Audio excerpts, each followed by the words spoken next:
आसंता 22 तारिख में ढेंकानाळर जोरंदा महिमा पीठ को आसुछंती मुख्यमंत्री नवीन पट्टनायक सेथिपाई चलचंचल होईछि महिमा गादी पीठ गस्त बेले 112 कोटी टंकार विभिन्न प्रकल्पर शिलान्यास करिवार कार्यक्रम रहिछि।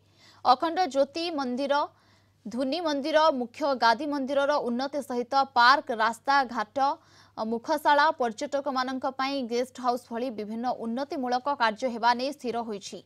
ढेंकानाळ गस्त अवसर में उभय बकलधारी बाबा और काउपुनीधारी बाबा सहित आलोचना करने सहित एक साधारण सभारे जोगदेवे मुख्यमंत्री। कार्यक्रम में प्राय 40,000 साधारण लोकों सहित 20,000 महिमा साधु उपस्थित रहिबे।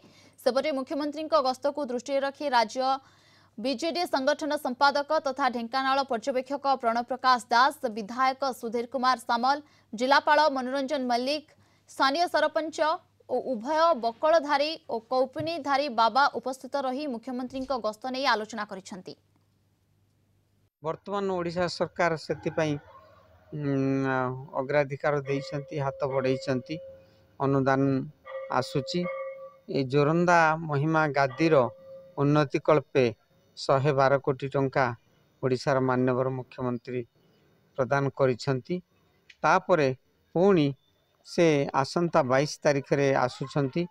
महिमा प्रभुंकर से जो 360 हाथ मंदिर हवा कथा ताहा एत बड़ मंदिर निर्माण हो पारुनी। 180 हाथ मंदिर निर्माण हब। से 180 हाथ मंदिर भित्ति प्रस्तर स्थापन करिवे। महिमा गोसाई आशीर्वाद थिबारु ओडिशार मान्यवर मुख्यमंत्री नवीन पट्टनायक आसिक 22 तारिख रे आसी आम जोरंदा विश्व प्रसिद्ध महिमा गादी जोरंदा रे प्रवेश करुछंती। सेठी जो शिलान्यास करिवे महिमा गादीर उन्नति पाई आउ अखंडवती मंदिर जहाँ से मैंने भांगी देइछंती से तार मध्य शुभ उद्घाटन करिवे।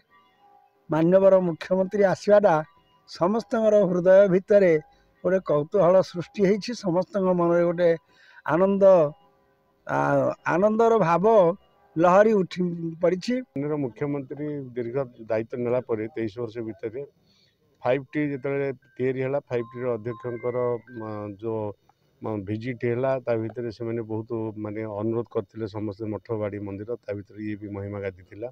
ये विश्व प्रसिद्ध महिमा गादी उपर 5T आसी भिजिट कर गला माननीय मुख्यमंत्री अवगत करते। माननीय मुख्यमंत्री अवगत गला भव्य मंदिर धुनी मंदिर ज्योति मंदिर जो पुनरुद्धार होची तार एवं ये 112 कोटी टंकार अनुदान कराई अनुदान दिखाई ताकू शिलान्यास करा माननीय मुख्यमंत्री 22 तारिख आसुँच। आमर जिला एवं निर्वाचन मंडली समस्ते बहुत उत्साह सहकार अपेक्षा कर माननीय मुख्यमंत्री भिजिट को।